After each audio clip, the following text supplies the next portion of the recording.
Welcome back to Christ with Corey. I have a very, very special guest with me today. I know him as a man of God. I know him as a member of the Church of Christ. I know him as my buddy Mike. How you doing today, Mike? I'm doing very well. Thank you, Corey. Yes, sir. Thank you. It's amazing to have you here on the podcast. Starting out, I just want to jump right into it. Tell the people about yourself, Oh, goodness. who are you? Let's start with your early formative years. Where are you coming from? Well, I was born in Muskegon, Michigan, moved to Florida after all that time, graduated from college, I'm a church kid, single mom, but my father had passed when I was like 3 years old. Got into all kinds of things, and as we talk, I'll be able to tell you some of my stories about how God brought me even to where we are right now. Right here in this moment. College educated, athlete. I was not fully invested into what God had for me, but because of the mom that I have, she always reminded me. So I want to give a shout out to Earlene Cannon James, God rest her soul, and my family. But I've been in Florida. I was a school teacher. Did all the truck driver. Did all kinds of different jobs and things, and then fell into radio and broadcasting and television and all that. And we'll talk a little bit about that. But I was surrounded by people who had faith in God that I'd be taken care of. Most of my people came from Mississippi and Chicago, and back in the day when you had to be home by 5 o'clock because it was called a sundown town, and we couldn't be over on the other side of the tracks. And so, but I have a life filled with understanding that if it had not been for God, I definitely wouldn't be sitting here. Definitely. Amen. So you say you grew up with a single mother. I also grew up with a single mother. For people who don't understand that dynamic, you told me earlier about how many siblings did you have? What was that like? And do you feel like that played a part in who you are today? I'm grateful. Thank you for the question. I'm grateful for the circumstance. For a while there, and kids would tease you if you didn't have a father. You don't have a father, it's just your mother. But I have 4 older brothers and a younger sister. I had a stepfather, thank God, that came onto the scene and helped to guide. But just when I think about it now and looking back on it, there was a part that was missing. Right.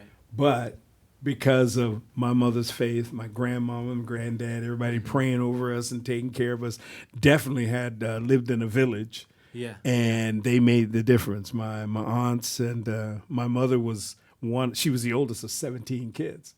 So if you multiply that by a few kids and a few other people, you got a large family. And so our family was always together doing all kinds of things, and especially Sundays at church. And if you weren't at church, all of them would come by the house and find out why you weren't in the church. But God made a way. We all experienced a great education. We all went our various ways, but finding that God orchestrated the whole thing now. It gives me even more impetus and more motivation to continue to share with her. I have about 14,000 godchildren, so I impart into them what was imparted into me, and praying over them. And God has been good to me personally, and good to the surroundings that I've been in. Right. That's awesome. And you talk about how you were surrounded by godliness, and then you go on to say how you have 12,000 godchildren. So it's just great to see how God works, because there are seeds that were planted in you that you are now planting in other people. And then it just continues to go on and on and on and on. So is there a specific point when it was serious for you? Because you mentioned that you realize now that how God was moving, but at what point did it click for Mike and you realized I need Jesus? I went to a Christian school. I was one of one black kid in the school. Wow. There was probably about 400 or 500 kids in that school, Lansing Christian. I wanted to go to public school. with my brothers because they were, football players and stars, and everybody was yelling their name and stuff. So I wanted to go there, but my mom said, "No, I've had enough headache. You're going to the Lansing Christian School." I hated it. Hated it.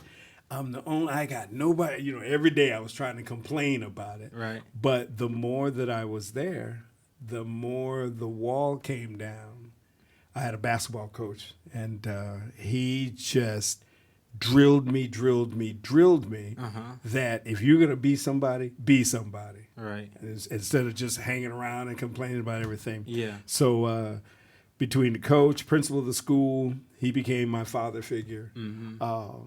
Many of the people in the school, they basically understood that there was a lot of pressure because anything that happened around, black people, they would look at me. Yeah. No. But I was prayed over. Right. Every day. Right. I went to Smith Creek Bible Camp. Learned how to canoe. Where's that at? That's in Upper Michigan. Okay. And went to the camp, and Tim LaHaye came to speak to the kids. And this guy says, basically, if you want to be somebody, you got to be somebody. Same thing my grandfather was telling me, and same thing my mother was telling me. But he said, but you got to start now. You can't throw it out into the future and have no basis for it. He said, I'm going to challenge each one of you before this night's over to take some quiet time and talk to God. I had never heard that before. Yeah. So I went out, out there in the little forest that they had. I said, okay, God, if you are real, I need to know now. I'm like 12, 13 years old.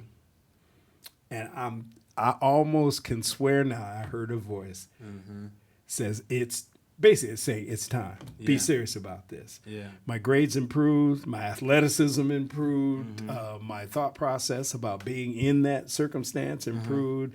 And so that was just the start of me going on that road and saying, okay, God, if I'm supposed to go here, you got to prove that I'm supposed to. And that's been my whole life. Everywhere and everything that I've done, God has let me know that, that's what you're supposed to be doing. Yeah. That's one of those things, man. If you ask God, like, show me it, and if you have the right heart about it, he'll show you. Yeah, and then he'll just continue to show you as it sounds like he has continued to show you your whole life. So besides that moment, is there anything else that really, like, do you say changed your life as far as your faith for the better? 1968, April 8th, Dr. King is assassinated. I was mad. Yeah. I tried to fight every kid in the school. Really? And I couldn't understand it. So Coach comes to me. He said this one sentence, and I can just still hear his voice. He says, Mike, Dr. King would want you to be strong. That was more impetus to say that it wasn't on them, it was on me. If my life was going to have meaning to it, if I'm going to be successful, it's me that has to put it out there. Yeah. It is me that has to encourage myself, look after myself, be careful of my surroundings, whoever I'm going to be hanging with now. And so I started reading. Didn't start reading the Bible though, but I started reading, and I got a love for reading, and which helped me to better understand what life was all about, because I picked up some authors that I've never heard before, seen before, but it was always encouraging words. Yeah. And when Coach told me, Mike, Dr. King would want you to be strong, and so that gave me a thought process that I hadn't had before, because I was blaming everybody else because of any ills in the society. Yeah. But I don't know if we have enough time for me to tell you just every step along the way. Yeah.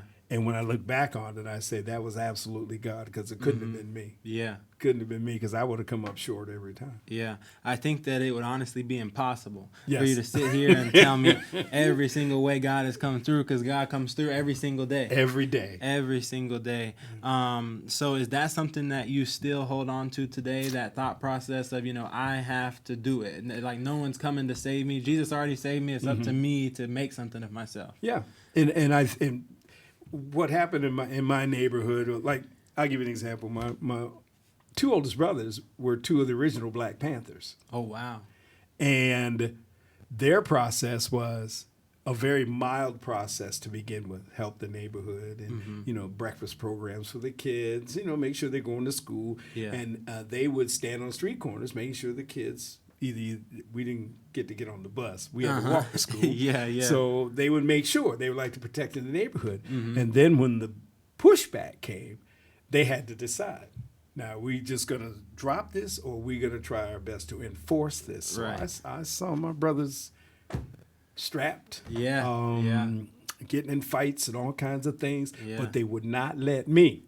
You are going to school, you're going to college, you are not going to be involved in this. And that's just more of motivation to do what needed to be done. Yeah. Definitely. I'm sure to see them out there, and then they're guiding you away from that. They want something different for you. Another question for you. I feel like this is a deep question, but what keeps you still rooted in Jesus today? Because we know that we have the enemy, Satan, doing everything that he can to try and, rip us from the hand of God. But what keeps the mighty Michael in Christ? Well, I can give you the easy answer. Oh, it's my faith. Yeah. But faith without works, dead. Yeah. I have to choose.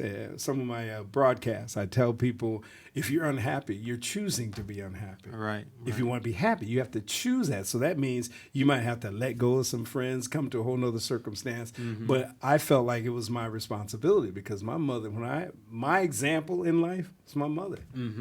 I never heard her complain. Right. She raised 6 kids, and we were all, little poverty-stricken kids. But the joy that she had in serving God and knowing that her kids were going to be okay, if they chose to, it made a difference for me. So it's an everyday thing, like you said, that I choose to be happy. I choose to make decisions about my life. But if I seek God first and even I stopped telling God what I wanted. And you said this in one of your sermons. I discussed with God what I needed, not wanted. Right. Big difference. Big difference, because I wanted to be the, next Dr. J, and I wanted to the house, and I wanted a nice car, and, all this. But it's not that. It was just me saying to myself, no matter how much I thought I was to be in that position, if it wasn't godly, then I had to let it go. I'm not saying I was perfect and I made the right choice every time, because there were some, God, if you get me out of this. I won't do it again. I won't do it again for the 10th time. Yeah, right. But it is a process, and it's a mental and spiritual circumstances you're in. Many people feel like it's a physical thing. That's last. Right. You have to think yourself and will yourself into circumstances, especially when you're dealing with thousands and thousands of people all the time, or circumstances or situations where you've never been before. They don't know you. You don't know you. I mean, they don't know you. You don't know them. You already have to, going into any situation, you already have to have thought about it and say, this is how I have to conduct myself. Yeah. And, something that stood out what you said is that it's your choice. When we think about Matthew 6:33, you mentioned it. Seek first the kingdom of God and his righteousness, and all these things will be added to you. Yes. I think some of us will kind of get messed up just thinking that like God's a genie and he's going to do everything for us. Wham, but if that was the case, then how would we even prove our faith if that was the case? So we have to seek. The Bible says, "Seek and you will find." It's an action. Yeah, it's an action. And like I said, if you're not working on your faith and working in your faith, you're gonna. I use the phrase a lot. You're gonna come up short. Yeah, and so you have to choose the life. And even above relationships, family, all of that, you have to choose your life. I had a mother who was very influential over me simply because I saw her as my example. That was the number one example. But still, I had to make a choice. Right. And speaking of choices, jumping into Mighty Michael, the radio host. Oh, goodness. Is this something that you saw yourself getting into when you were young? What's the origin of this? My mother would not let us play music in the house. Really? Oh, Big no-no. No, Yeah. no. So one day, I sneak into one of the rooms. There's a radio playing, and I hear the DJ on the radio saying, "If you're the 10th caller, you win this prize." Uh-huh. I didn't think anybody would know, so I got the phone. I went in there and dialed it up, and it was me. Really? But my auntie called my mom. Mm. You know, Mike was on the radio. I was like junior high school, something like that. My mom went off. So radio was never. It was something that, now music, my mom played piano, things like that, but it wasn't until I went to college. Mm-hmm. And I was fortunate enough to win an audition for Youth for Christ, YFC, Michigan. Hey, Mr. Clendenin. Yeah. And I became part of a band. Uh-huh. I didn't know how to play drums. My brother did. Yeah. My brother was a backup drummer for James Brown. Ah. So James Brown came to town, and a couple times he performed with James Brown. Mm-hmm. So I was sneaking, bang, bang, bang on the drums and Right. stuff like that. So I went to the audition, and I wasn't that great of a singer, but Ted Coleman, who was my good friend from school, he said, "Just sing what I sing." So I copied him. They said, "Oh, both of you got great voices." I'm like, eh. And then they said, "What kind of instruments you play?" I said, "Drums." After you just there banging on. I lied. Anyway, so I told my brother, I said, "You got to help me. You got to help me." Da, da, da. So my sojourn into music was that. Mm-hmm. Much like radio, I was working at a record store. I was a school teacher down in Palm Beach County, and I had a part-time job at the Sergeant Pepper's. I'm trying to remember Sergeant Pepper Records. Uh-huh. And this guy kept coming in buying all these records. It was Lee Hooks, and he said, "Yeah, we run nightclubs and all kinds of stuff. I DJ and all that kind of stuff." I said, "Well, if you teach me that, well, maybe I can get a little discount on the records." And he said, "Okay, all right, we can work on that." I went to the radio station with him, WPUM Radio, as an extra voice on a commercial. Uh-huh.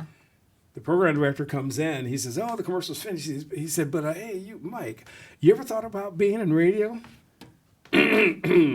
Oh, why, yes. Yes, I've always, but I've never had, the opportunity. He says, "Well, I'll tell you what." He says, come back at the end of the week, and I want to sit down and talk to you. You got a great voice." I'm like, "Well, thank you very much." Yeah. That's the first time I ever went to a radio station. So I go back. He had gotten fired for whatever. Yeah. So I went and told the manager of the radio station that I got hired. Mm. And I says, I was supposed to start work on Saturday.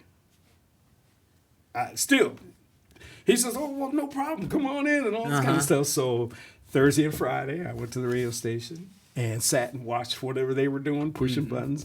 And I went on, my show was called Jazz and You on an AM station. And I pushed a bunch of buttons. Everything was playing at the same time. Music, the news, weather. But that was my initial into radio. Yeah. But tell you how God works. Let's hear it. One of the most famous disc jockeys in South Florida was James Tom. Well, they call him James T. from WEDR. He just happened to be driving by, going down south. He was coming from somewhere up North Florida. He heard me. He called me. He said, "Hey, bro, how you doing?" I said, "Oh, I'm fine." I had my radio voice. Yeah. He said, "Who is this?" I said, "This is Marty Michael." I said, "Well, who?" In a sarcastic voice. "Well, who is this?" He said, "This is James." "Oh," I said, "Okay." I said, "Well, can I help you?" He said, "I like your enthusiasm. You've been trained before?" I said, "No, it's my first day." Uh-huh. I said, "This is James." He said, "This is James T." Oh, I froze because that's like saying, this is Kirk Franklin or somebody, Yeah. So he came and trained me on weekends, and that's how I developed into. And there's a guy in West Palm Beach that still has a tape of that first day. Wow. And every once in a while, he'll call I'll pick up the phone at the radio station. There's WPOL, and he'll be playing that tape in the background and laughing. Oh boy, you were terrible. But that's what God does. Yeah, that's amazing. So how long ago was that? I had a two-part question for you. Yes, how long have you been in the radio ministry business? And then how did Mighty Michael, the name Mighty Michael, how did that come along? Okay. Now, there's two parts that everybody needs to know. Yes. There's the part where God snatched me, snatched me out, and then there was the part before he snatched me. Right. Okay. I got the name Mighty Michael. There was a cartoon character on Saturday mornings. It was the mouse. Mighty Mouse. Mighty Mouse. Mighty Mouse, Mighty Mouse. He's the hero. Anyway, I was at one of the... Do I have to tell this? I was at a club. To tell it all, Mike. Okay. You got to tell it all. I was at the Sunset Lounge. Well, everybody in West Palm knows Sunset Lounge. And I didn't have a name. He says, Mr. Hook says, you got to entertain people. I was just playing a record. It'd play. I go find another record, play. He says, no, you got to be entertaining. You got to come out there. You got to be, you got to be mighty. Yeah. And he says, like Mighty Mouse. And that's how it stuck. Okay, Mighty. Okay, Mighty Michael. So that's where that came from. Yeah. Don't let too many people know I was all in the nightclubs and stuff. Yeah. No one will see They that. wouldn't. They wouldn't think that. But again, pre God snatching, after God snatching, because it was fun to me. It was fun simply because I was doing something that brought me attention, and I was good at it. I was horrible to begin with, but when I think about it, God sent. If you're going to be good at something, God is going to somehow or other be a part of it, whether you want Him to or not. Say that again in case they missed it. Okay, if you're going to be good at something, I'm not talking about halfway. I mean, you're good at it. Somehow or another, God has credits in that. Yeah. He sent James T. Now, James T. was the air personality, EDR, WRBD, and all this, and all the stars would come just to get interviewed from him. Wow. Later on, I find out he was a church kid too. And he would quote Bible verses to me and all kinds of stuff. And I'm like, how can you put those two together? I mean, you're out here and you're hanging out with the James Brown and the Earth, Wind, and Fire and Luther and all this. How does that equate? He basically said the same thing. No matter what I do in my life, I've always asked God to be a part of it. Sometimes God will open that door. Sometimes He'll not open the door. You're right. Yeah. Right. We won't say slam it and lock it and throw away the key. He won't slam it on your foot. But we have to realize that God wants us to be happy. He wants us to be fulfilled.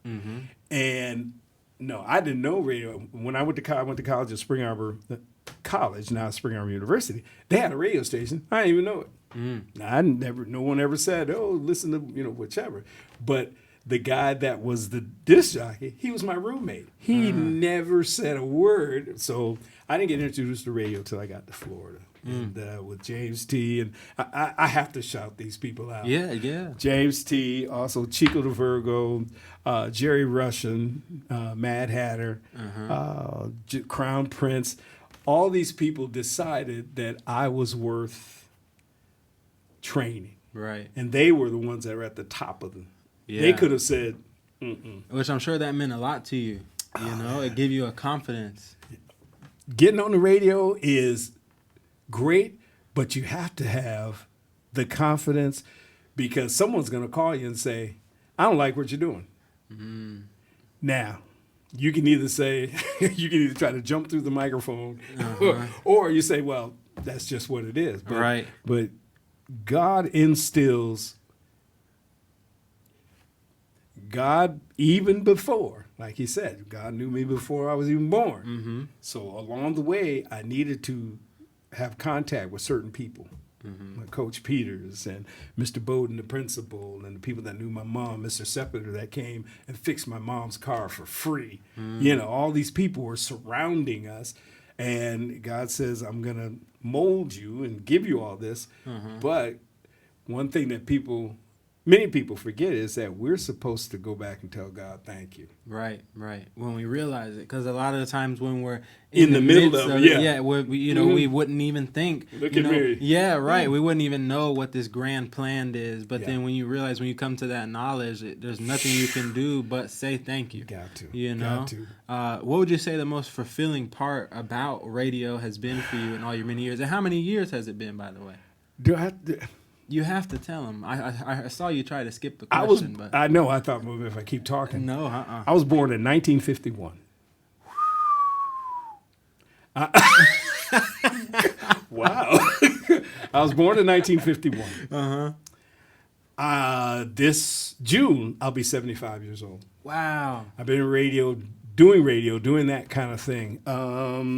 40, I think it's 48 years now. Wow. Veteran. And still nervous about going on the radio because it dawns on me how important it is. Right. There was a time where it was just a joke to me, la la la, and all the little girls, oh, that's Mike's on the radio, But there is a communication problem that we have in this country, and and especially when it touches, I don't want to say religious things because religion is that's weird kind of word, right? But spiritual things, and my being an R&B DJ and my being a church kid with a lot of people, that was not a function that's supposed to come together. Right. That was supposed to be separate, like oil and water. Yes, that was supposed to be separate. So I faced a lot of ridicule and criticism and things like that, but that's why I said to myself, and I'm trusting God that I get it right, that if I'm good at something and I'm saying to God, let me at least give a good word to the people about whatever, whether I'm interviewing a doctor about leukemia or whether I'm interviewing a R&B artist or a jazz artist, a hip hop artist, and they're telling me all about their escapades and things like that, that all still means the same, that I'm able to communicate with them and be able to communicate with the listening audience. Yeah. So speak more on that. You mentioned about a communication problem. What do you feel like why is the radio, why is media, why is that important in your opinion? You're supposed to be getting points of view. If you really like a particular radio station or newspaper, whichever, you're supposed to be getting points of views that are different than yours and the same as yours. Right. But as you see now, if your point of view is different, then you get kicked to the curb, or you get threatened. Yeah. But I love radio. I love tinkering with microphones and equipment and DJing and all of that, because to me it was a gift that was given to me. Right. And it was my job to develop it and take it to as high a level as I possibly could.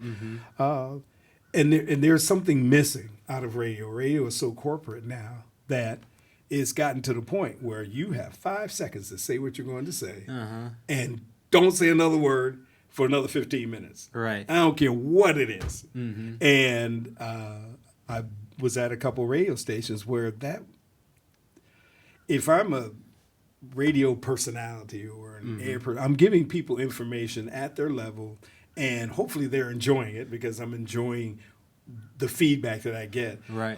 We used to get phone calls. They don't really call in anymore. Right. Everything's on text or they Facebook and things like that. But I love the idea that I can communicate with people. We have lost. That's an art to communicate with people. Not to say I'm the greatest radio personality ever, but when you say something and people think about it. Yeah, I had a talk show for a while too called Hot Talk, and they would say, yeah, I heard what you said. I was at work. I couldn't call in, but I appreciate. Or they come to you and say, I think you're wrong. Yeah.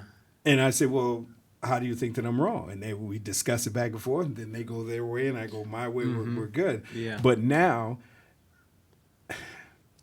talking to people is a lost art. Listening to people is a lost art. Yeah, definitely, especially amongst my generation. I'm not saying a word about that. Yeah. But it's something, the communication process that we have now, if while you're talking to me about maybe something important, I'm on the phone. Yeah. I'm dialing up. I'm playing games and things like that. We're lost the communicative process, and we're suffering for it. Yeah, yeah. You can definitely see how the world is going with this computer. And don't get me wrong, I have my cell phone in my hand almost all day too. So Yeah. I'm falling victim to it as well. But what I feel like I have versus someone in my generation is the ability to actively listen, is the ability to show empathy and communicate. Right. And I think it really just comes down to being mature, Right. So it definitely is something that's lost and something that I fear is only going to get worse. Yeah. Well, see, but the good thing is, in you, you understand that. So you take that process, you take that phone, you take all this AI and all that, and you develop it for God's purpose. Amen. And what happens is you start getting even better at it. Yeah. What little I do with Chat GPT and the pictures and the poster and things like that amazes me. Yeah.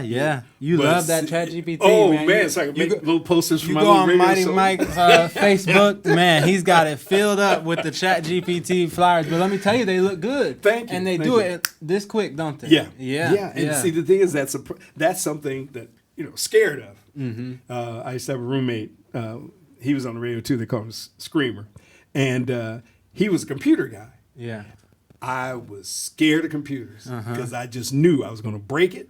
And once the little screen goes green or blue or whatever, how do I get it back? Right. I stayed away from computers, and then little by little, it's part of the process of what God says. Okay, you're going to need the computer. You're going to need all of this to communicate, because if I'm at level 6, you need to be at level 6 also to communicate. And we find a lot of people who are at level 2 who don't appreciate level 6. Level 6 doesn't appreciate level 2. Right. And we're not as loving. Everybody they wear their problems on their sleeves, and then they post everything on Facebook, and they want Facebook people I don't even know to come and solve my problem. Right. Send me a little something to help me with all this. When all they had to do was say, "In the name of Jesus." Right. Hakuna Matata. Man. You said a lot right there, and I hope the viewers at home can hear that Facebook isn't going to solve your problems. It isn't. But you know what will? The mighty name of Jesus. So I love how you said that, because it's become so weird. Even, I grew up before iPhone. Well, I think iPhone was invented at the time, but I didn't have one, right? And so I've watched it change, Right. And it's crazy to me to see, how social media has gone. Usually before, people are just throwing up a picture, but now it's full-fledged. You could be a nobody but have a blog where you're talking about all your problems. And then it'd be so easy for me to then say, well, I have all these problems, then to focus on my blessings. And we know that these social medias aren't rigged to point us towards God. They're not. They're doing the complete opposite. But I want to backtrack. Something that you mentioned is that people would call in, and that's something that doesn't happen anymore. Can you share with us some testimonies that you've heard, and like how that impacted you, and whatever pops into your head, something that stood out? Well, I've had some great phone calls. People who were having difficulties, a problem. And I may have said something, or God said something through me, but I may have said something, and they appreciated it. Yeah. You get a phone call. I mean, and I'm talking serious stuff, from child abuse to alcoholism, rape, incest, just because people felt, well, I can talk to Mike. Yeah. And Mike's not going to either judge, or he's not going to say anything that would belittle them. Right. He understands. He's empathetic. Then I've had I had one call where the girl was explained to me that she was going to commit suicide. And as she's talking to me, she's trying to kill herself. Wow. And I'm saying it as best as I possibly could. You know, you don't want to be a statistic, basically. And there's a lot of people who are in this same situation. And in my circumstances, I mean, we choose to be happy. Right. We choose to take ourselves out. I said, I'm not a preacher, but I'll tell you something. You are loved. You are a incredible, perfect creation because God created you. I didn't create you. Yeah. Your mother and father were conduits for it, but you have to make that decision to be happy. Right. To be truthful with you, I have no idea what happened to her, but it's just, you got to be ready. Right. You got to be ready. And people, if they feel comfortable with you, boy, they'll tell you some stuff. Right. And so I I heard a lot of stories. Yeah. A lot of stories. And radio was an open door for me. If you tell me the truth, if you're telling the truth right now, but you're not on the radio, if I tell a lie and I'm on the radio, they're going to believe me. Yeah. Just because you got that platform. Yeah. He wouldn't be on their line. I could be saying all kinds of things. Yeah. So it was a job. It was a gift. It is a blessing, but it continues to help me to communicate with people. It helps me to know that it wasn't a fluke that I happened to be at the radio station at one time and try to pretend that I was, really knew what I was doing. Yeah. And God sends people along. God is always going to send somebody. Yeah. Somebody, even to tell you to be quiet. Right. So Right. we have to have that understanding. But my relationship with God has grown, gotten better. When I get the opportunity to look back all these years that I've been alive. Yeah. I can look back what happened in 1962 and what happened in 1984, and because my life has been a huge, ever-evolving testimony Right. about when I made choices. Some of them were not good choices, but most of them, I think I made the right choice because I've moved to another level that in many situations I didn't think that I would ever be at. Right. But God knew. And it's beautiful, His grace, because even though you didn't always make the right decision, like me, like my cameraman here, and like everyone watching, we're never always making the right decisions, Right. but then somehow, some way, we are all still here. We have God's grace that keeps us going, and then He leads us into things. And a lot of times, like for me personally, I'll speak for myself, bad decisions that I made help shape me of who I am today. Yes. And then once God, has saved me from that and redeemed me from that, then now it just adds to my testimony. Another layer. Yeah. It says that His grace is sufficient. It's sufficient. Yeah. It is whatever it is that you needed. Right. But sometimes we say, "Oh, I already know what I need. I'm gonna go, do this." Yeah. But God says, "Okay, all right. I can't force you. But if you, in your own mentality, say, oh, boy, I shouldn't have done that." And repenting, and saying to God, sorry, or just saying, okay, that's not something I need to do ever again, and giving God His props, because His grace is sufficient. It is. And something that you said catapult us into the next thing I want to talk to you about. You say how all these little things, God sent people, even people to just tell you shut up. And He put all these things in place. And when you look back on it, it's all led up to this very moment right now.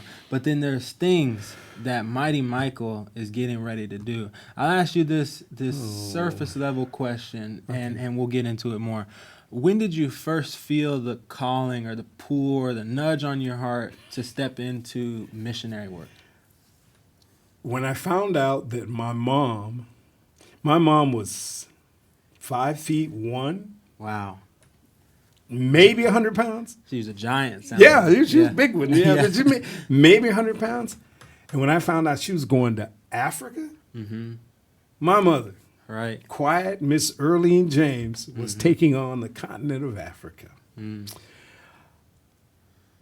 That was another instance of that's somebody that I need to continue to stay connected to. Right.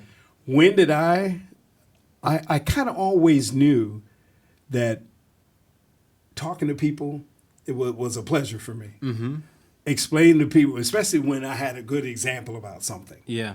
It could have been something bad, but I still had an example for you. Right. And then working with kids and seeing their eyes light up when I tell them that you are better than you think that you are, that you do have the ability.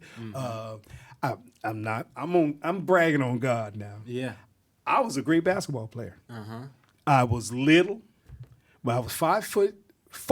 Spud Webb. And can dunk backwards. Whoa. Back in the day. Back in the day. We would go down to the parks and just, own people. Yeah, yeah. But having abilities and all of that still will not move you to the place that you need to unless you surrender. Say that one again, Mike. You're not going to get to the place where you either need to be or want to be unless you surrender. You got to let go. Right. Because I wanted to be in the NBA. Oh man, that's what I wanted to do. Yeah. Broke my leg. I mean, not broke the leg, kneecap, tendon, muscle. Yeah. Stretched everything. Yeah. And they, for a moment, said they were going to cut my leg off. Whoa. But my mom wouldn't let me do that. Yeah. But there's not really an instant. You just, for me, I found myself wanting to do that more than other things. Yeah. I saw where my mom and my aunts and my uncles, the tender mercies that they had for not only their children, but neighborhood kids and the different families that they would come in contact with. I tried to keep it separate. Yeah. I'll tell you this. Here we go. I tried to separate my music. Uh-huh. Over here is the gospel and religious and, inspirational music. Over here was, come on, baby. That side. Yeah. I was trying to keep them separate, but little by little, they started coming together. And I'm trying, no, don't. I need to keep, these things separate. But what happens is God takes you to the fork of the road. You either go left or you go right. You can't go back. Right. Because you have all this ability, you have this knowledge, you've met all these people. So you got to decide, what are you going to do with what I have given you? Just like when the Apostle Paul, silver and gold, I don't have that. But what I do have, I'll give it to you. Yep, so what is it? I didn't have any silver and gold. So what is it? My testimony. Right. And I found myself like being a counselor to people because, well, you're Mighty Michael. You hanging out with Prince and Janet Jackson and all this kind of stuff. You got a great life. Right. It wasn't as great as you may think, Yeah. but to them, because outside looking in. Yeah, outside looking in. Yeah. So God said to me, and I'm going to be specific, about a year and a half ago, God said you got to make a decision. You can't do both.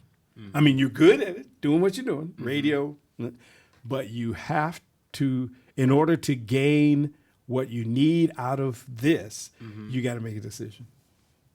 So I had 4 online radio stations, jazz, R&B, island, gospel. So I said, okay, I'll get rid of the island one first. Okay, I was down to 3. Then jazz one, we can do that. But the R&B and the gospel, it took me a while. I'm like, oh. So finally, I said, okay, R&B, move to the side. And I concentrated just on the gospel. Who listens to gospel morning radio? What is it? Even I hope people can catch this. Even before I chose the gospel, I was not thinking it was the right choice. Right. Morning show, gospel.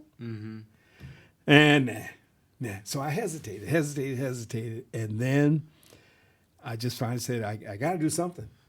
If I'm going to leave this world, this is before my next journey came up. If I'm going to leave this world, I have to say that this is what I was all about. Right.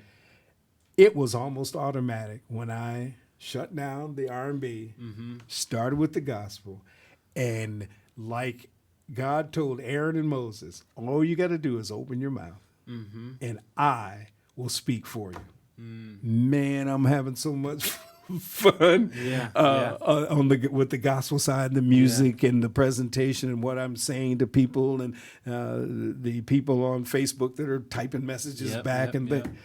That's...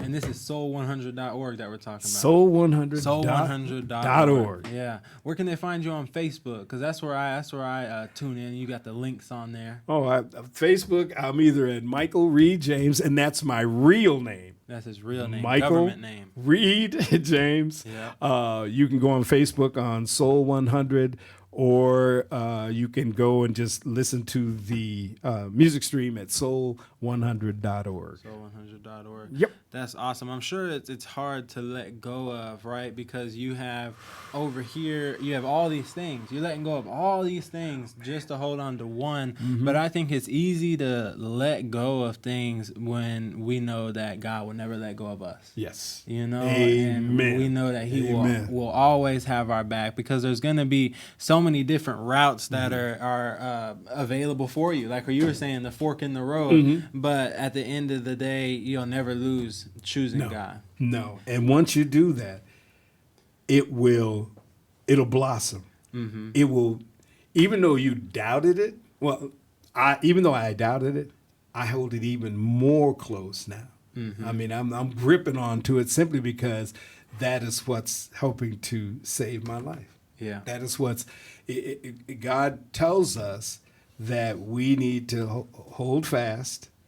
We need to have an understanding that God's plan is way above anything that we can think. I couldn't sit and write it all out because I couldn't. Yeah, yeah. You couldn't have put all those people in place. You couldn't have. No. And again, I told you, we could be here for 6 months, and I can tell you just what's happened to me in the last 6 months. Yeah. The different people, different circumstances, and things that say to me, this is what you're supposed to do. Yeah. Talk to me about Nairobi, Kenya. Oh, Asabuji and Jama. Oh, my mom was a missionary. I'm trying to make this short, but when I start talking about it, my mom was a missionary to West Africa. Didn't know she was even leaving the country. Right. Where's my mom going? Little short woman, you know. Nairobi is the capital of Kenya. Okay. And my mom worked for Emmaus Bible School. She helped to build it, Emmaus Bible School. And I started getting letters from Africa. It was my mom, right? Oh, I'm doing this. And, you know, I'm saying, man, she must be really enjoying herself. You know? Yeah. I said, I got to go see this. But I never did. I wanted to, but never did. The school was training missionaries, and especially missionaries that wanted to go on to ministry, in that they wanted to be pastors and preachers things like that. So after she passed away in 2006, I said, I'm still going to go. It took 26 years for me to finally, okay, this is important to my life. I promised my mother, and I've been talking about it, to go to Nairobi, Kenya. I forgot what the name of the school was. And I'm thinking, what? And I'm looking through our paperwork. I'm typing schools in Africa and Kenya, and it would not come up. There was a sermon that Felix, the minister of this church, he was talking about the apostles and Paul and out there on their journeys and stuff like that. And he said, most of you probably remember the story about the apostles on the road to Emmaus. That's the name of the school. It clicked right then, huh? Clicked right then. Yep. I called them. I said, my name is Mike James. My mom, Earlene Cannon James, before I could finish. The man on the other end of the line, you're Earlene James's son. Yes. Are you the youngest son? He starts saying, are you the youngest son, or are you the older one? My mom had told him. I said, I'm the youngest. You're Michael. Yes, sir. Who am I talking to? His name was Lazarus. Ah. And he was in the 6th grade. My mom taught him. Wow. And now he's the administrator of the school. Wow. I said, I'm thinking about coming. Oh, please come over. Just let us know when. We'll take care of it, everything. He called me back to give me instructions on what to do. And I said, well, I'll call you back after I get off the air. Yeah. He said, off the air? I said, yeah. I said, I do radio. But you do radio broadcast? Yeah. He says, we have an old radio studio that's in this building that we shut down 26 years ago when my mom passed. Okay, God. Yeah. Okay. So I went to Nairobi in December, stayed there for a week, almost didn't come back home. It was so inviting. It was a watershed moment in that God was again showing me what he needed for me to do. And in that 1 week that I was there, I met 900 million people. Right. And I told a couple people this story. I went with the little group of people from Emmaus, and there was a grand opening of these apartments. And so I'm standing there. I'm just watching. And this gentleman, tall gentleman, suit on and everything, he's standing there. And they're all speaking Swahili and English and all of that. And they said, and now the president of Kenya. It was that man. The man in the suit. Standing next to me. Yeah. And I'm just kind of talking, how you doing? But I was like this. And so I met him and just told him what I was doing. He says, well, when you get back, when you come back, just, call. Here's the number. He had one of his secretaries or whatever call, and we'll talk a little further about this. So I had gotten on the plane, flew to Nairobi, met a guy on the plane, and his name is Douglas. I said, what do you do? He says, I work with missionaries.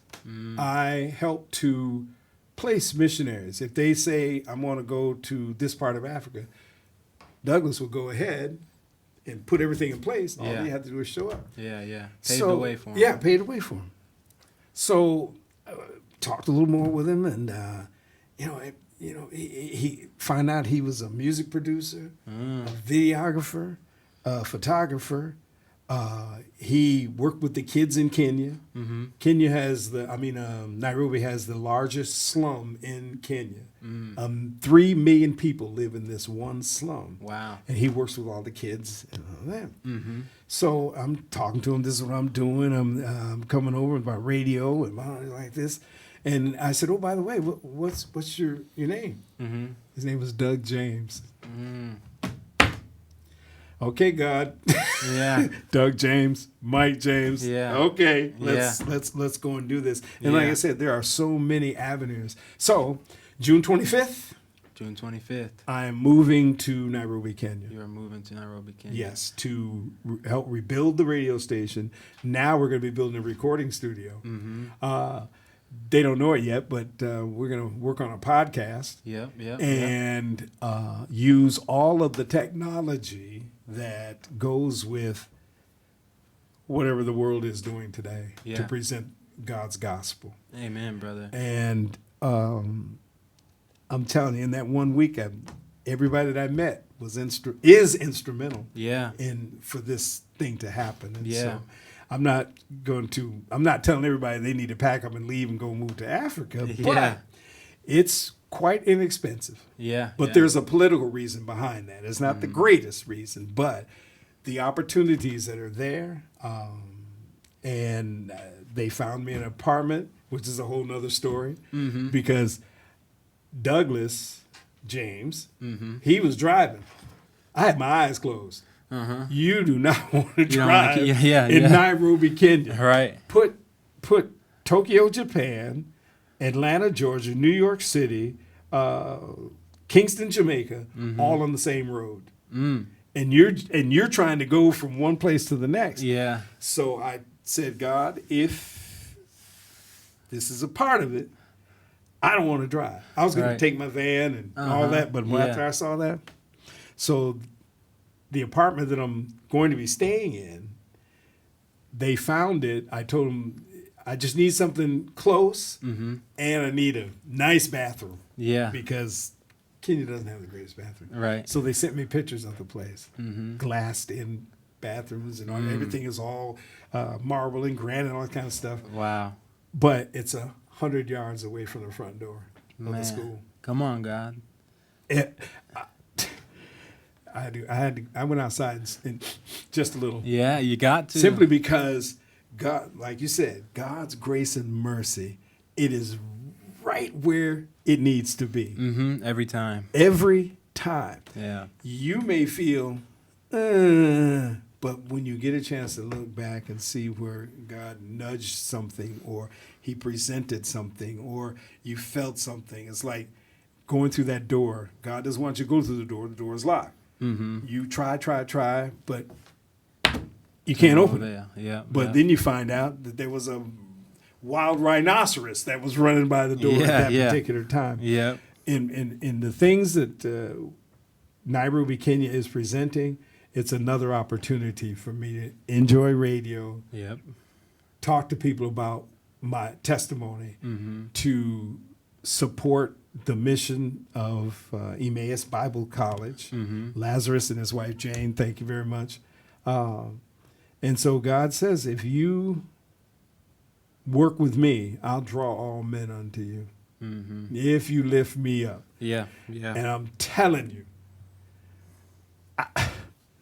I'm still speechless. Yeah. Because even I can just tell you about what happened to me today. You know, it just continues to happen. Never ending. I remember when me and Robin came over and we were talking about everything, how, when we think about things that God has done in our lives, which just seems to be the theme of the podcast, that we don't see all the little things that happen for that to happen. So I think that what we've heard here today and just so far is just a testimony to how God's hand is always on our lives. And that there's a reason, because when we think about it, you're in radio, and then here at the school, there's a radio station that needs, some sprucing up. And then there'll be someone in there to knock off the cobwebs and get it going. So for the sake of the listeners, tell me like exactly what you are going to be doing there.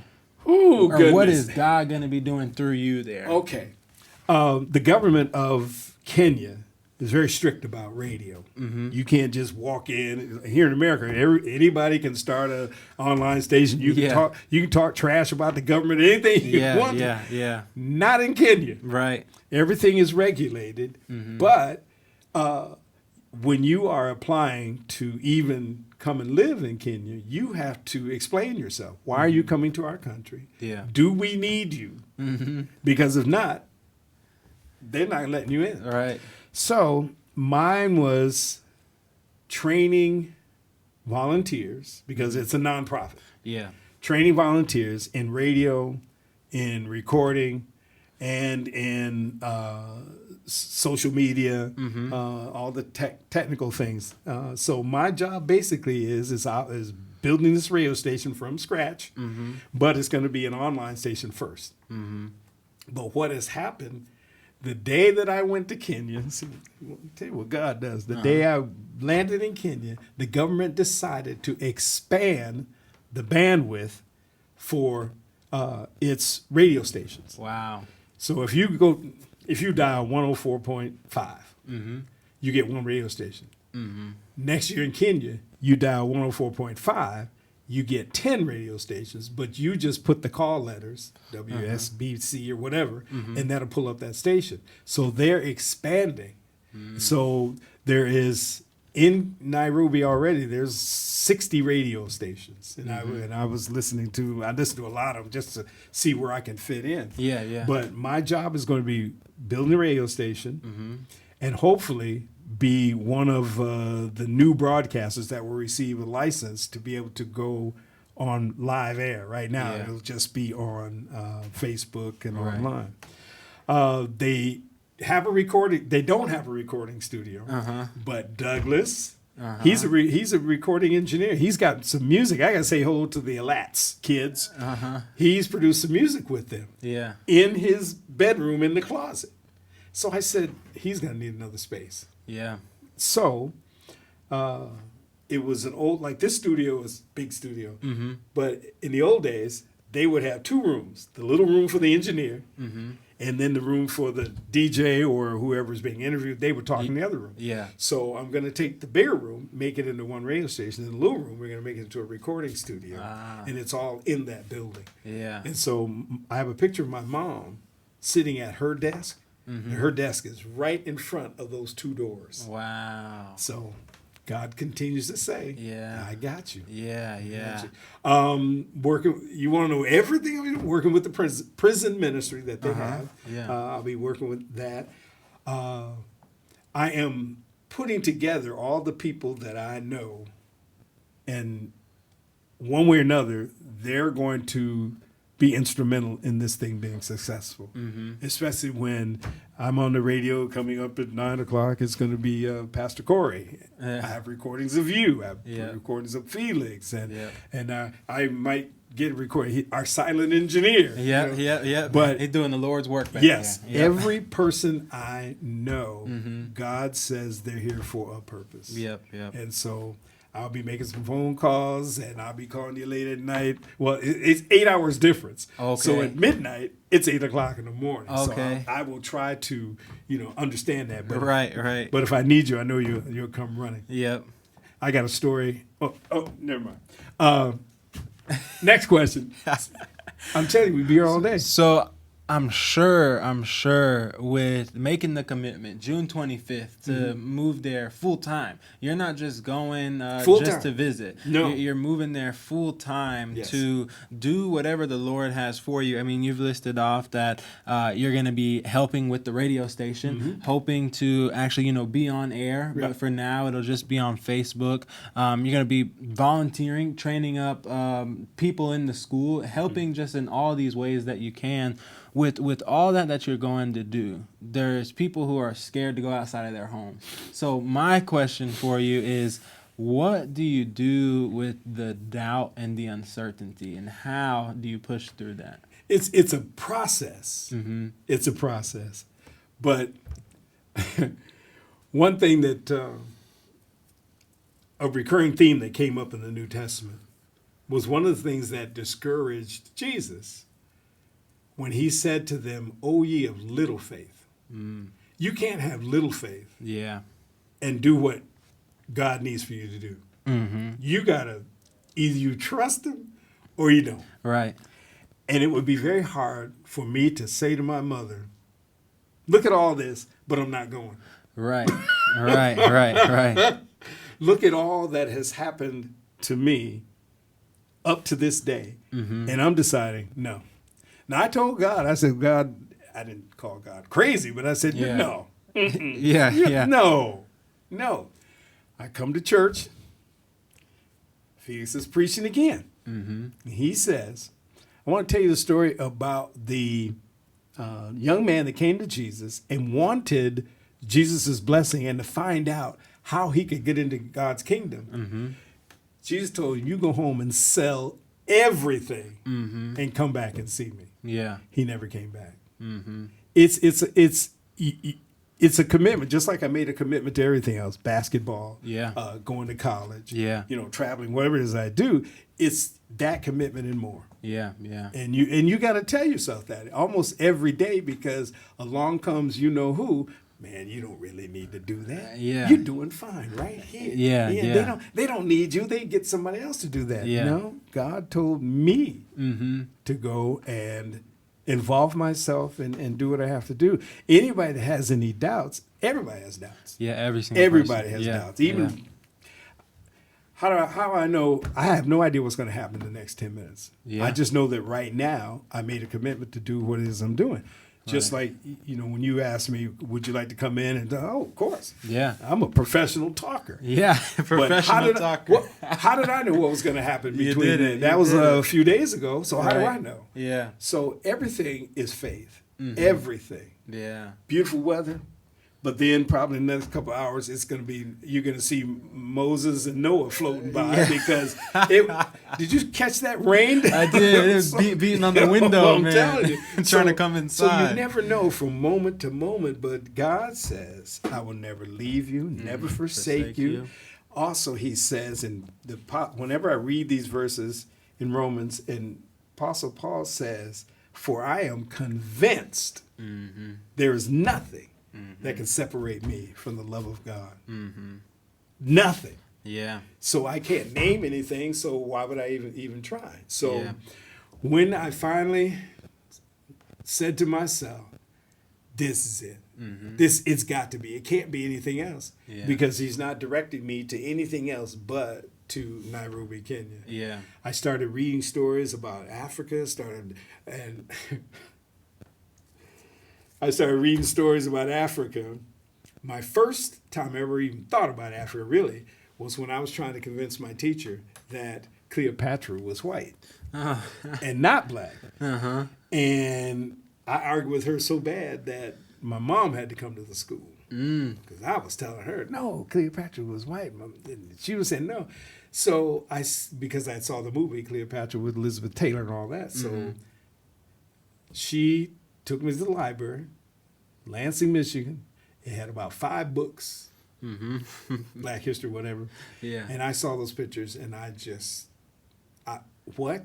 And that was 50, 60 years ago, and I just started saying to myself, I need to read more. And I went to school as a history major and a psychology major, and that was just another part where God said, all right, I need you to move forward on this. Yeah. You're getting kind of slow, so let me have something to prod you with to go. Dealing with doubts,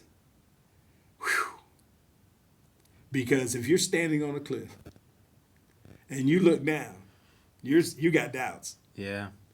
But if God is saying to you, he's not there to harm you, but he's saying to you, you have to have that kind of undoubted faith. Yeah. Because he's not going to put you somewhere where you're going to harm yourself. He's not going to put you somewhere where you're not supposed to be. Right. So you take a deep breath, you pray, but you got to do this now. You can't wait till a circumstance comes up. Yeah. You were saying in your sermon how every day you're involved in talking to God about something. Yeah. Whether he answers you directly or indirectly, you have to make that a practice. If you are good, if you're going to be good at anything, you have to practice it. Yeah. Anything. That's true. Have to practice. Yeah. So if you're going to be good at preaching about God's kingdom, you got to practice preaching. Right. You have to decide that this is important. These are the elements that's going to make the circumstance what it needs to be. And that means you have to let go of a lot of stuff and people and decide for yourself, because when you get to heaven, you only get to go by yourself. Yeah. Can't bring nobody with you. Can't take Corey. Well, Corey and I, no. Yeah. No, because there's only one way in. Yeah. And what is your relationship with God, with Jesus and the Holy Spirit? What have you done to cultivate that? Right. That's an everyday thing. Yeah. And in everything you do, that has to be a part of it. Yeah. Man, some things I just want to highlight about what you said. What it sounds like to me is God wrote the vision for you, and then he made it clear. He made this vision of going to Nairobi, Kenya, and being involved in this so abundantly clear to you that it would have felt like sinning if you said no. Oh, my goodness. And, yes, sir. And I'm sure that it wasn't easy throughout all of it. And another thing is just having that active faith. It goes back to what you said earlier in the podcast. You said, I had to make something of myself, that it wasn't just going to happen. Right. So God will do so much and I want the viewers at home to hear this, God will do so much for us, but then there's certain stuff that we have to do for ourselves. Right. There's certain faith, there's certain belief, there's certain being convinced that we have to have for ourselves. So it's just, it's amazing to hear talking privately and then talking here with you, just how everything has lined up and how God has made it so clear. And the brother mentioned the young rich man, you know, sell everything you own and come with me. Man, you look at Mike's Facebook right now. Brother is selling everything he owns, and he is headed to Nairobi. You need some socks? Yeah.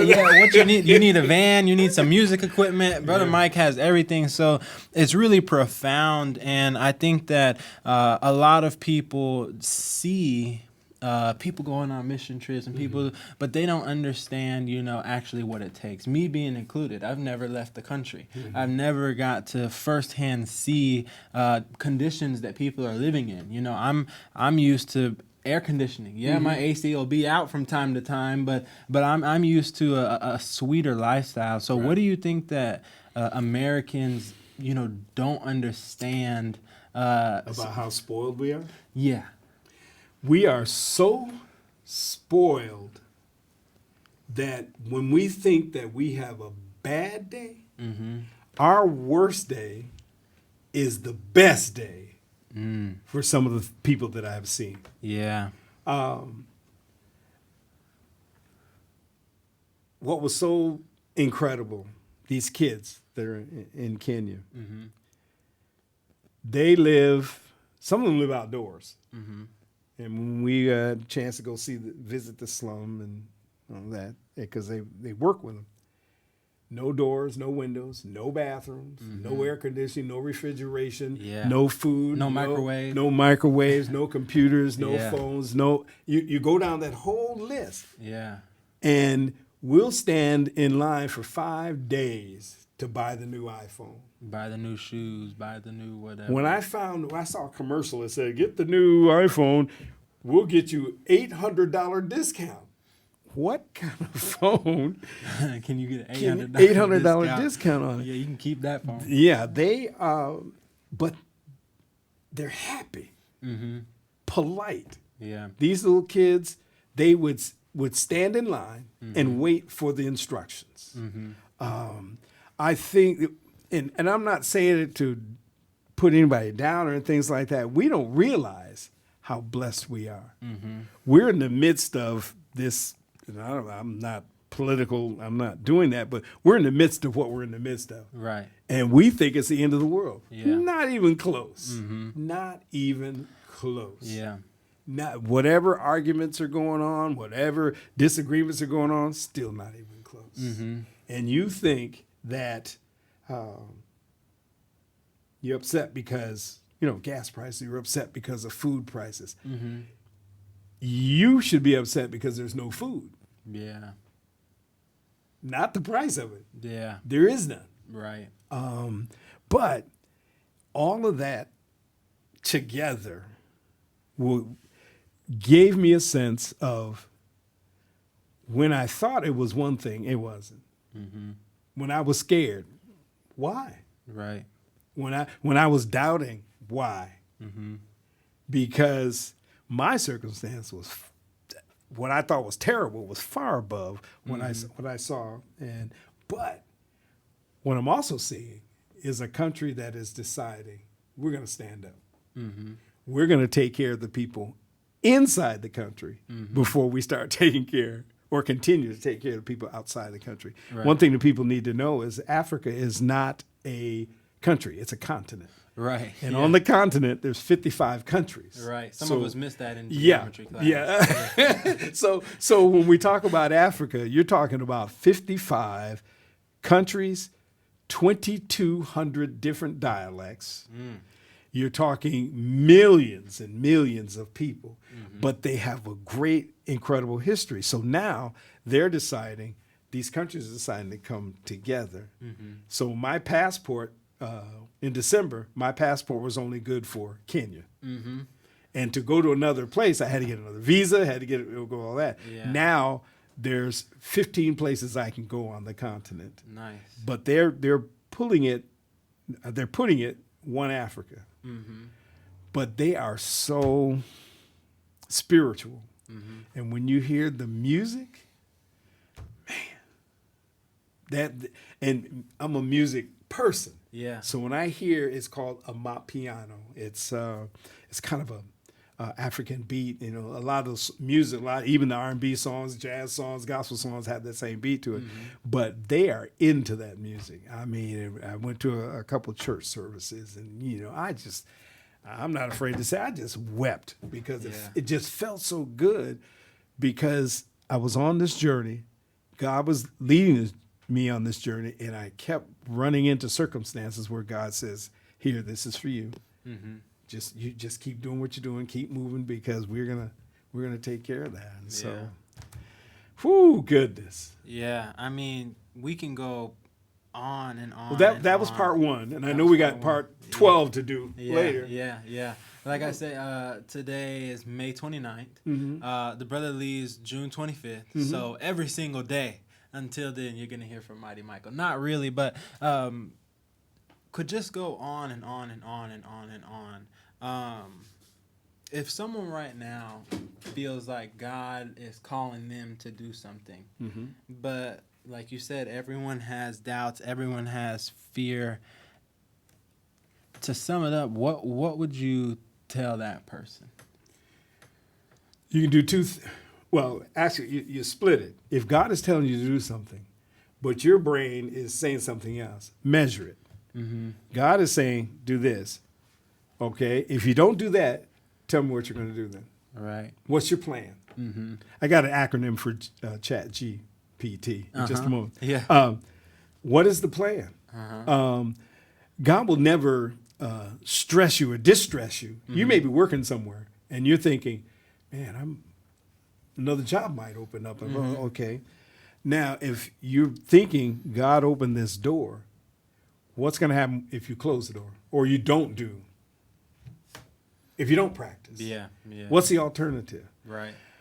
But that again, that's not something you just do instantly. You really got to invest yourself into these things. It's not a snap decision.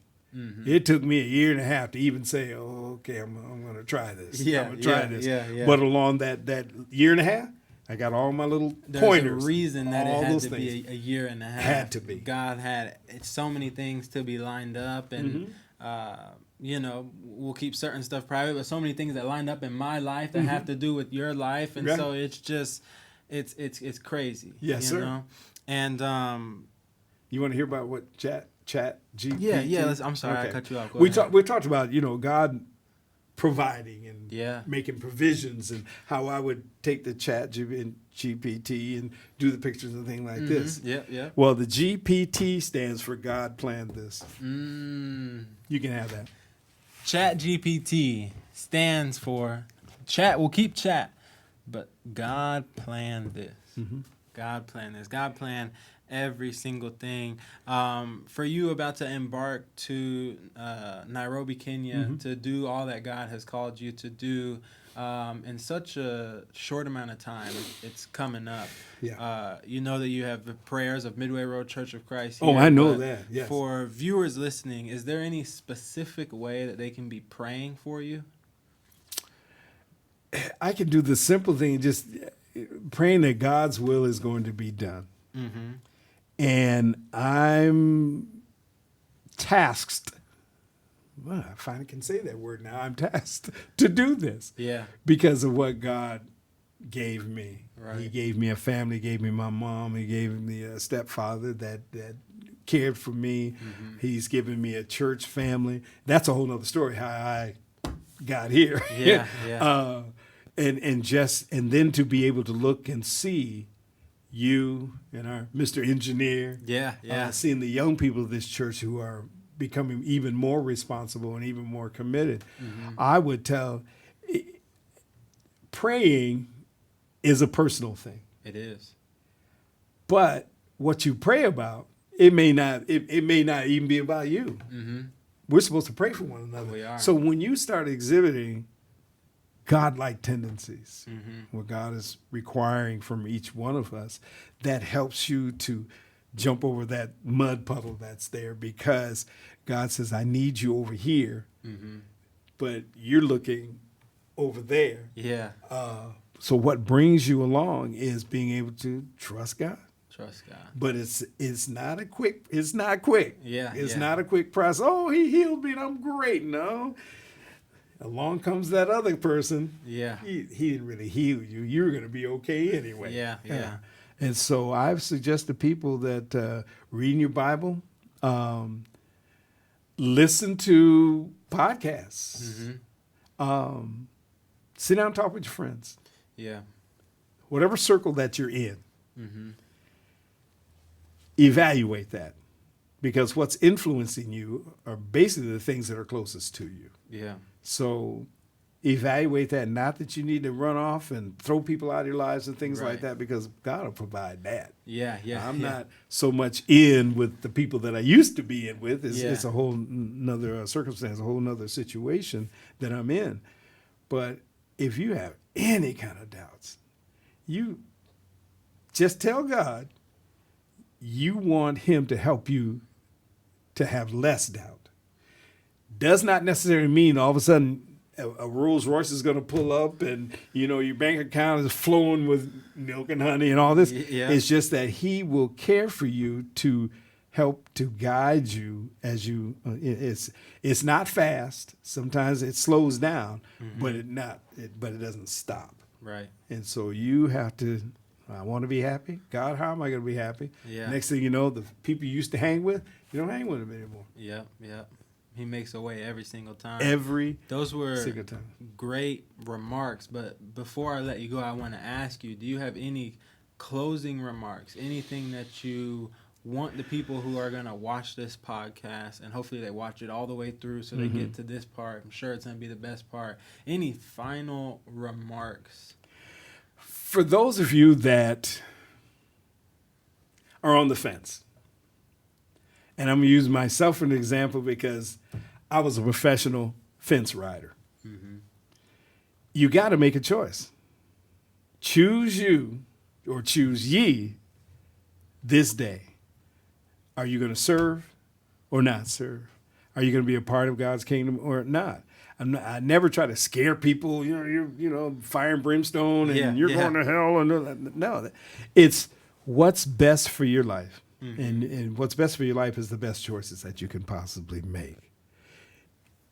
My life, again, I could have 27 different podcasts going and still not cover all. Yeah. But you will get to that same place too, because then you'll realize all the things that you wanted was not what you needed. Right. And all the things that you needed, you may not necessarily have wanted it, but God is true to what he says. I will challenge all of you to be better. How does that happen? You got to choose to be better. Right. It's simple, but it's not simple, but it's simple. I pray that God continues to minister to you personally. He ministers to those people that you may even pray about, because God is continuous in all that he does. And as a person who has been out in this world, and I mean, I got to stop looking at you, been out in this world, he has kept me. He has saved me from some things that I didn't even know happened until they happened, and I happened to be either not there or it happened away from me. But to me, it's a simple thing. God asks you to trust him, to read his word, love God. That's number one. Love God. Number two. Love others. Like you love yourself. And I say this on the radio, there is no number three. There is no number. If you can do those two things, you're on your way. Those are the two greatest commandments. Yes. Yeah. Yes. Yeah. I know you everybody loves their families and mamas and daddies and brothers and sisters, cousins. But if you put any of that in front of God, your love, and love is the highest form of communication that God has ever created. Yeah. It is love. Yeah. Faith, hope, love. Greatest is love. You love yourself. You love God. You love others. There's a lot of stuff that will be taken care of. Amen. Amen. And I think the true test of the love that we have is the love that we show to the people who seemingly can't do anything for us. You know, because it's easy for me to give to someone who I know is going to give back to Oh, me. yeah. But how about those people who can't do anything for me? And I think that sums up missionary work. Yes. You know? You're giving to people who they can give you so much encouragement. Don't get me wrong. It's not like they have nothing to offer, but monetarily they can't give you nothing. And then sometimes you might even leave with seemingly nothing. But the true test of the love that we have isn't the love that we give to people who we know will love us back, who we know will give back to us, but the love that we give to people who we know might even reject us. Because what did Jesus do? Jesus, the greatest form of love, he died for people who right now are rejecting him. Right? And so, man, Mike. Yes, sir. Great having you on. Shout out to the behind the scenes cameraman whose name is unsaid. We'll give him a name like Farley or something. We'll figure out a name for him. We'll figure out something because if for we him. tell people, then people come running over here and they're gonna want him. Yeah. We got to keep him to ourselves. Well, listen, I'm gonna put information on how you can support Michael, how you can tune in to see what Michael goes on to do. I'm going to upload some pictures along with this. There's a picture of him at the Bible school that I want you guys to see. And any other pictures that he sends me that go along with this, I'm going to have included in this so you can see. But, man, it's just profound what God will do through us if we surrender to him. So, Michael, I can't thank you enough for coming on the podcast. My first pleasure. Official guest. It's been a pleasure. Until next time.